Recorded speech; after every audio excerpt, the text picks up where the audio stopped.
growing faster than inflation, and things are starting to turn around. A look at the future of inflation next on Marketplace. We'll be back with All Things Considered at 7.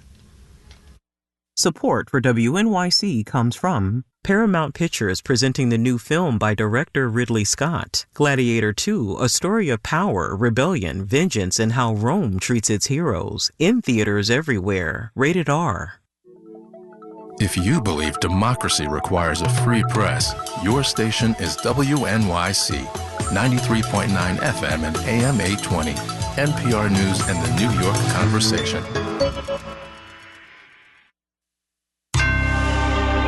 Marketplace is supported by Progressive Insurance, helping protect small businesses with a variety of coverages like general liability, workers' compensation, and commercial auto. More at progressivecommercial.com. Expectations of the economy, they matter because they aren't just shaped by our past, they actively shape our future.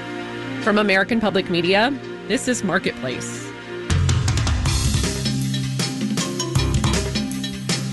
Marketplace is supported by Odoo, management software designed to unite every aspect of business into one simple platform. Odoo aims to take business to the next level. ODOO.com. Everything any business will ever need. And by Michigan Technological University, where data science students learn data mining, predictive analytics, and ethics to prepare for tomorrow's big data challenges. mtu.edu/computing. And by the John Templeton Foundation, funding interdisciplinary research and catalyzing conversations to inspire awe and wonder. Learn more at templeton.org.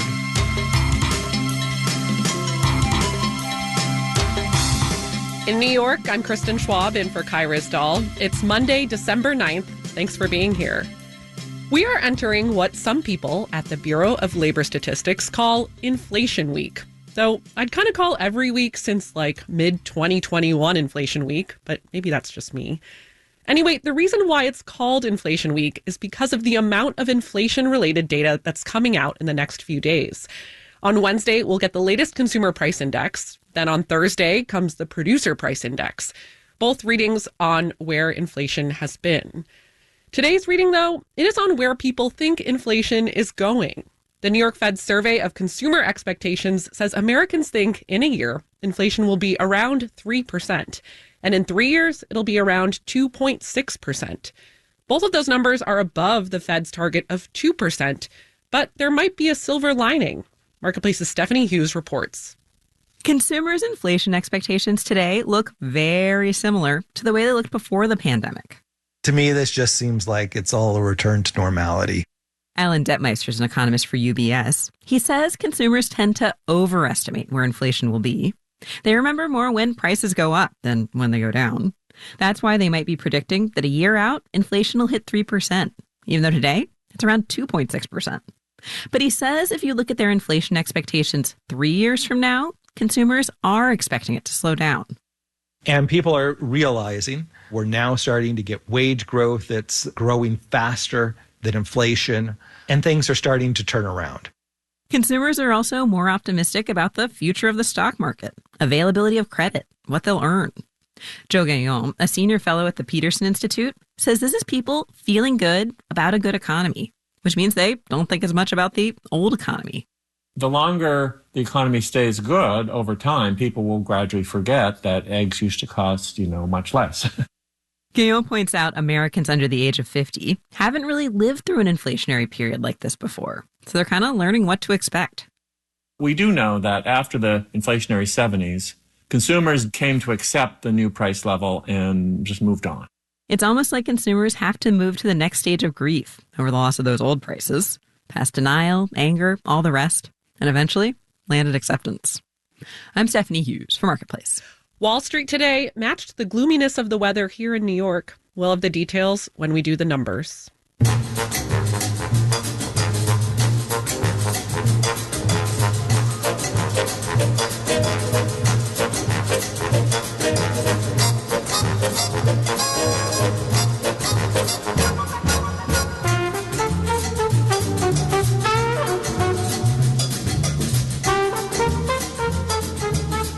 Inflation is a tricky thing. On a week like this one, it can feel like we're squinting at every data point to tell us something about where it's headed. And inflation expectations, as Stephanie Hughes was just talking about, they're tricky too. Our feelings about prices are shaped by a trip to the gas station, a walk down the grocery aisle, and they're also shaped by who is in the Oval Office or who's about to enter it. All this got me thinking about a conversation I had a little while ago with Carola Binder, an economist at the University of Texas at Austin. She just finished a book called Shock Values: Prices and Inflation in American Democracy. And we talked about the way politics and inflation interact. So with this being a big week for inflation and with big changes coming to economic policy, we decided to give her a call and get a more grounding sense of what's going on. Carola, thanks for coming back on the show. Of course. Thanks for having me. So I think the last time we talked was in May, and a lot was going on back then. The election was still a few months away. CPI was above 3%. Now it's hovering somewhere around 2, a little above 2. What is your read on where inflation is right now and where it might be headed? Well, I think we've made a lot of progress on inflation, or I should say the Fed has made a lot of progress on inflation, but I don't think we're all the way there yet. The most recent PCE inflation report still showed PCE inflation above the Fed's target and, higher than it had been the previous month. It's better than it was a year or two ago, but there's still a little ways to go. How do you think the Fed feels? Do you think it expected to be where we are now? I think the Fed probably feels pretty good, and I think they probably deserve to feel that way. Inflation has come down with a lot less pain than, frankly, I would have expected. The economy is pretty strong, and we're not back at the inflation target, but it seems like it's within sight. At the same time, they, of course, might be a little nervous about just how this last mile will go. And, especially with all the attention that's on them and that's on inflation right now, like any little blip upwards could cause people to get worried about another inflation surge. So I'm sure that's something that's weighing on policymakers all the time. Yeah, well, I want to talk a little bit about also how the Fed feels now about what's to come. Right. Powell has said over and over that the Fed is independent from politics. But I guess I'm wondering how much he's thinking about whatever fiscal policy is coming up under the new Trump administration, and if there's some way he's actually preparing for that with monetary policy now. Yeah, so the Fed being independent from politics certainly doesn't mean that they don't or shouldn't take fiscal policy into account. Things like tariffs, things like regulatory changes, immigration changes, all of those things, to the extent that they affect price stability, are something that the Fed has to incorporate into their policy making. I'm not sure that we yet have a clear sense of what fiscal policy is going to be like under the new administration. But I think as that becomes more clear, that's when the Fed will have to start incorporating that into their forecasts. So the staff, the economists at the Fed who are making forecasts of future inflation and future unemployment, they are the ones who are taking fiscal policy into account. And then the policymakers respond to those forecasts. Well, how might, if Trump does go in on day 1 or 2 or 3 or sometime in the near future and put in place those tariffs he's talking about, right? How might that affect inflation and give us a sense of how much it might affect it? I mean, that's a really difficult question. Tariffs affect the prices of some goods a lot more than others, depending on how much those goods are being imported or they are made up of things that are imported. But the Fed doesn't respond to relative price changes or to the price of a particular good rising. They respond to aggregate price changes. If tariffs were to have a one-time effect on the price level, that would be like we'd have one kind of short burst of inflation, but then it would level off. That wouldn't be something that the Fed would necessarily want to respond to. But if somehow they were to lead to persistently higher inflation, the Fed would want to respond to that. And, I guess personally, I'm a little reluctant to try to forecast what the effects would actually be. Last question. We get November's Consumer Price Index on Wednesday. What are you looking for in that reading? For the November report, I'm mainly going to be looking at core CPI, looking at where the core has moved. So as opposed to looking at headline, which includes the more volatile food and energy prices, core gives you a good sense of the underlying trends and where inflation could be heading. So mainly just seeing it steady and seeing no major upward surprises is what I'm hoping for. Carola Binder is an economist at the University of Texas at Austin. Carola, thanks again for catching up. Thanks for having me.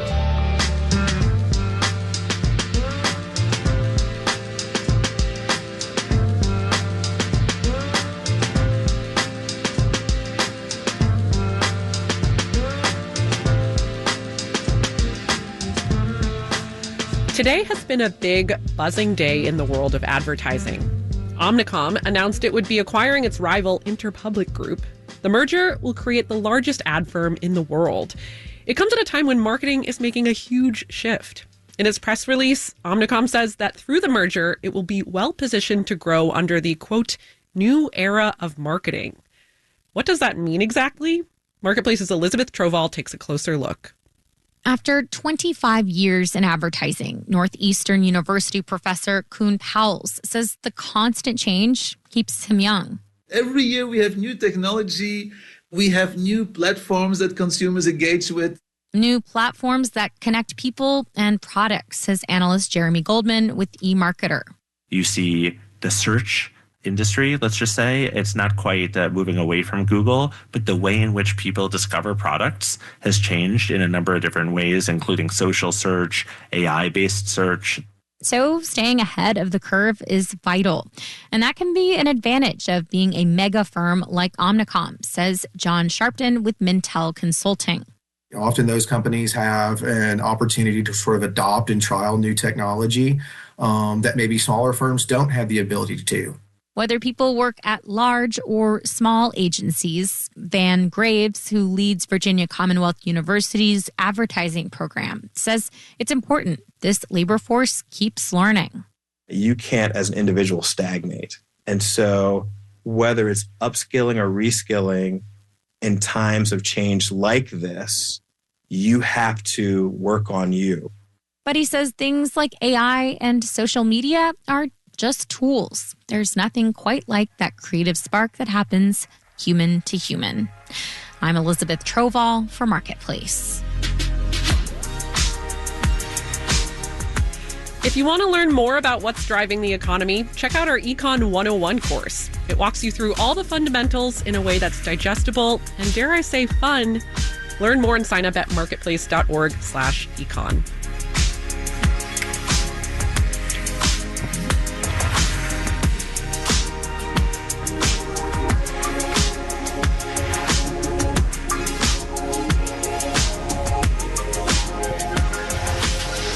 Coming up, this symbol of efficiency became a symbol of inefficiency. It's funny how that happens, isn't it?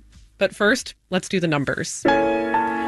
The Dow Jones Industrial Average sank 240 points, 0.5%, to finish at 44,401. The Nasdaq dropped 123 points, 0.6%, to close at 19,736. And the S&P 500 lost 37 points, also 0.6%, to end at 6052. We heard from Elizabeth Troval about a probable merger between ad companies Omnicom and Interpublic Group. Omnicom slumped 10.25%, Interpublic ascended 3.5%. Bloomberg News reports that snack giant Mondelez is considering an acquisition of Hershey's.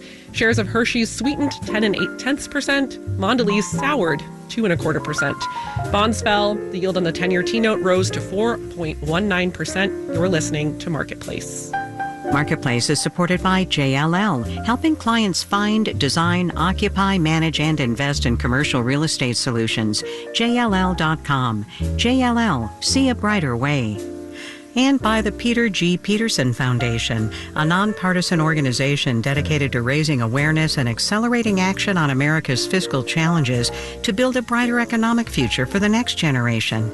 Learn more at pgpf.org. And by JTV Jewelry Television, offering a variety of jewelry designs including handcrafted artisan designs from Bali, Turkey, Israel, and India. JTV is available on your TV or at jtv.com.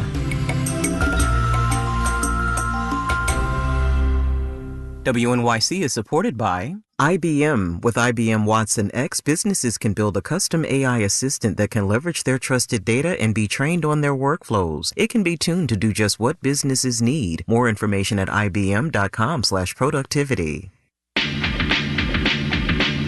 On the next All of It, we'll talk about how we talked in 2024.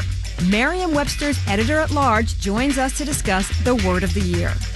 Plus, we'll hear a live in-studio performance from musician Robbie Coltrane and speak with the director of the documentary Zarowski vs. Texas. It's about reproductive rights in the Lone Star State.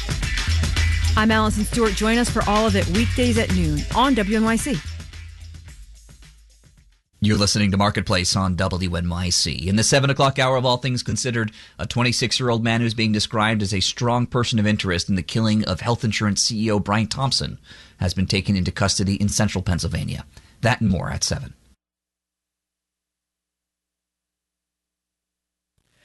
This is Marketplace. I'm Kristen Schwab.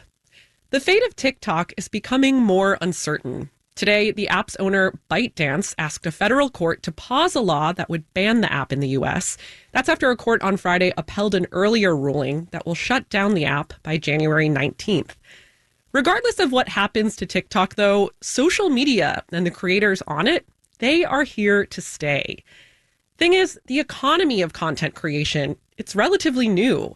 There are very few rules about how creators work and how much their content is protected.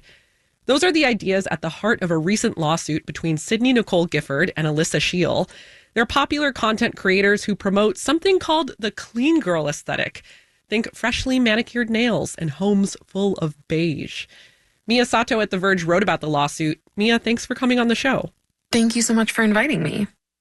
So tell me, who is suing who in this copyright infringement case, and what's going on? What's the evidence there? So in this case, Sydney Nicole Gifford is suing Alyssa Sheil, her competitor. So part of the documents that Sydney filed to the court include something like 70 pages of side-by-side screenshots of like, here's my video and here's Alyssa's video. Here is my post on Amazon and here's Alyssa's post. Here's my photo on Instagram and here's Alyssa's photo. And it's meant to sort of show the similarities between the two women's content, but also Sydney says that Alyssa's posts were always coming after hers. So a few days or a few weeks or a few months after, and this happened allegedly for months, over and over and over. And Sydney's suit says that she actually experienced a loss in sales, a loss in earnings and commissions because Alyssa was making content that was very similar to hers. Yeah, I guess the counter argument here, though, is, this is how social media works. It's about trends. Once you see one thing on your Instagram or TikTok, you see it over and over. Tell me about how the algorithm complicates this story in this case. So in the piece, I write about several different algorithms that I think are at play, at least partially. One is obviously the Amazon recommendation algorithm. If you browse on Amazon for beige things, the platform will show you more beige things, right? It thinks that you like that. And so there's that shopping element.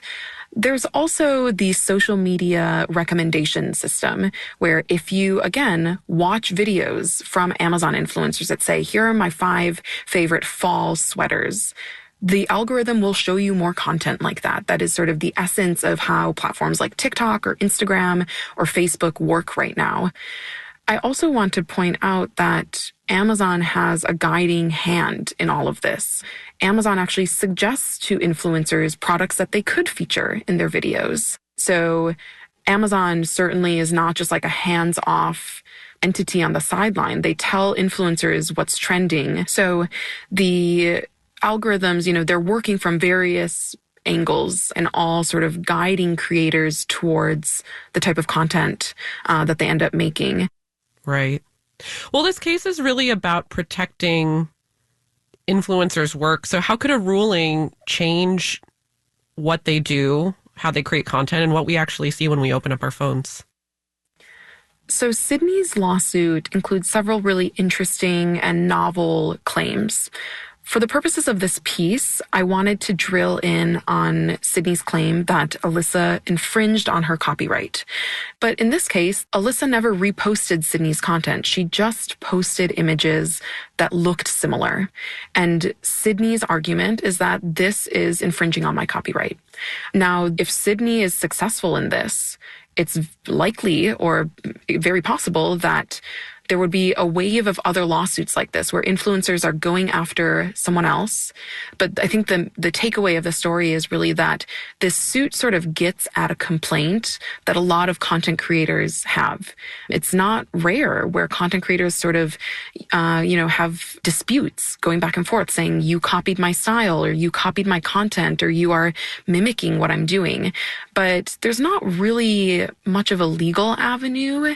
And I think this lawsuit is maybe Sydney's effort to try to find a way to solve this problem.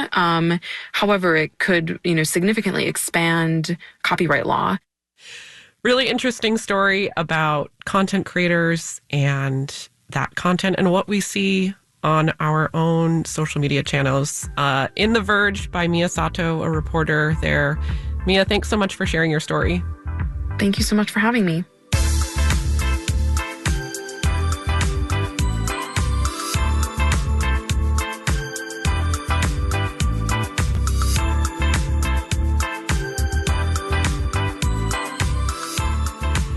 One asterisk on the journey towards a greener future is that as we shift away from fossil fuels, we are using more electricity, more than we thought we would. A new report out from the power consulting firm Grid Strategies says over the next 5 years, energy demand in the U.S. will increase 5 times faster than we thought it would just 2 years ago. That adoption rate might sound alarming, but as Marketplace's Kaylee Wells explains, we've handled way bigger surges before. We already knew about EV adoption, heat pump installations, and more domestic chip manufacturing, but then there's the big energy drain we didn't plan for. The potential application of AI has grown so much that demand was not really expected at all 2 years ago. Rob Gramlich is president of the power consulting firm Grid Strategies, which predicts that demand growth in the next 5 years will be 5 times higher than we expected. Demand growth was more than twice this much in the 60s and nearly 3 times as high in the 50s. Which indicates we should be able to handle it again. That was back when homes were installing air conditioning and electric stoves for the first time.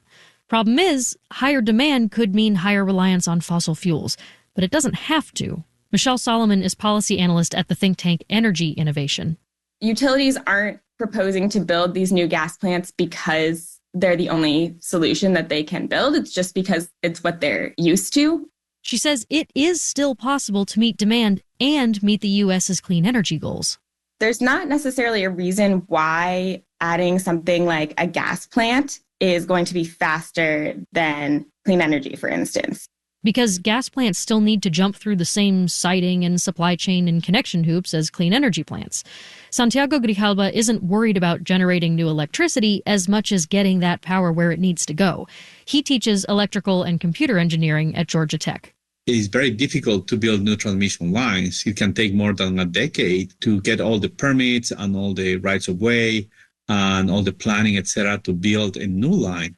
And there's a lot of work left to be done. The Department of Energy says the U.S. will need to more than double its transmission capacity by 2050. I'm Kaylee Wells for Marketplace.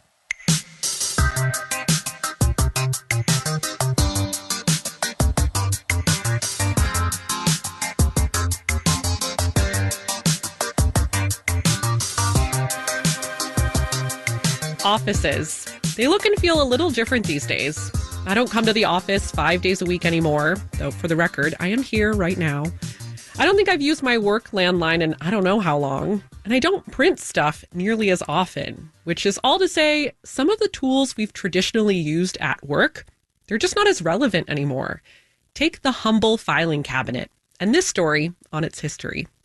I'm Craig Robertson. I'm a professor at Northeastern University and the author of The Filing Cabinet, A Vertical History of Information.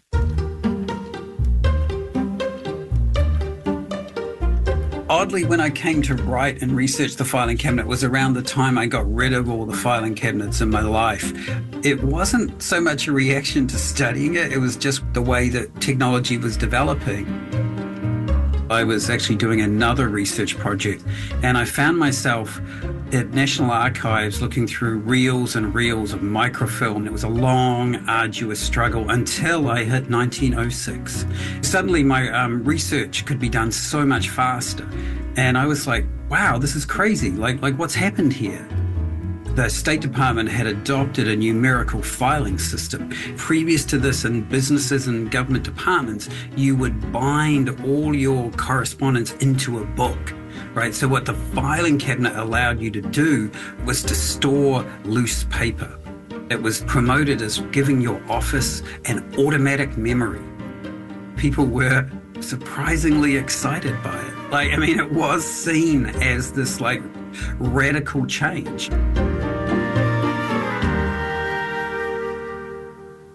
The filing cabinet emerged in the 1890s, and so women come into the office not solely because of the filing cabinet, but because office work becomes this set of specialized tasks, and women are the people brought in to operate the machines because of this idea that women have smaller and more nimble fingers than men.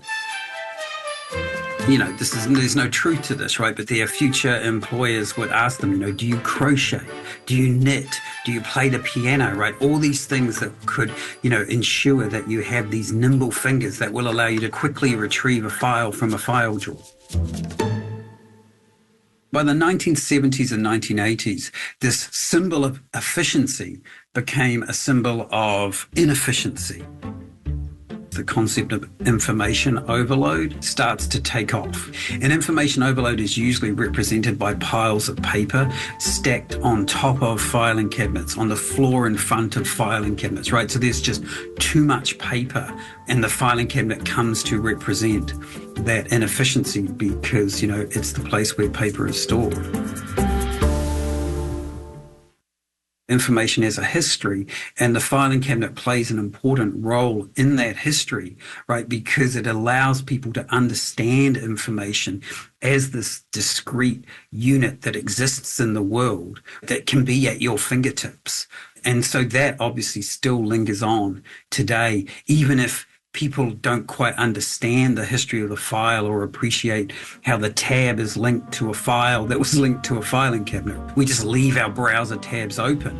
But it's that idea of a tab that marks information. That's one of the important legacies of the filing cabinet. So although I don't own a filing cabinet, I do believe that as an invention, we should definitely appreciate the filing cabinet a lot more than we do. Craig Robertson is a media historian at Northeastern University, and because there really is an expert for everything, he's an expert on filing cabinets.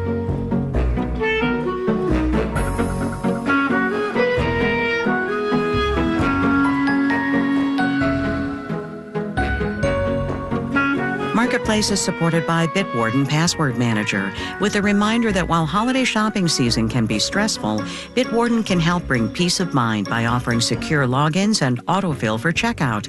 Learn more at bitwarden.com. And by the United States Postal Service, offering holiday postage stamps for purchase at more than 40,000 supermarkets, drugstores, office suppliers, and wholesale clubs. This final note on the way out today, we started with how consumers are feeling and we'll end with how consumers are feeling. Fannie Mae released its latest home purchasing sentiment index today. The takeaway is consumers are slowly becoming more confident about the housing market. 45% of respondents expect mortgage rates to fall in the next year. The percent who expect home prices to go up fell a bit to 38%. And the percent of people who think it's a bad time to buy sits at 77%. Yeesh. But that's a few percentage points lower than last month's reading. And like I said earlier, expectations matter. Our daily production team includes Andy Corbin, Nicholas Guillong, Alize Hassan, Maria Hollenhorst, Sarah Leeson, Sean McHenry, and Sophia Terenzio. I'm Kristen Schwab. We'll be back tomorrow.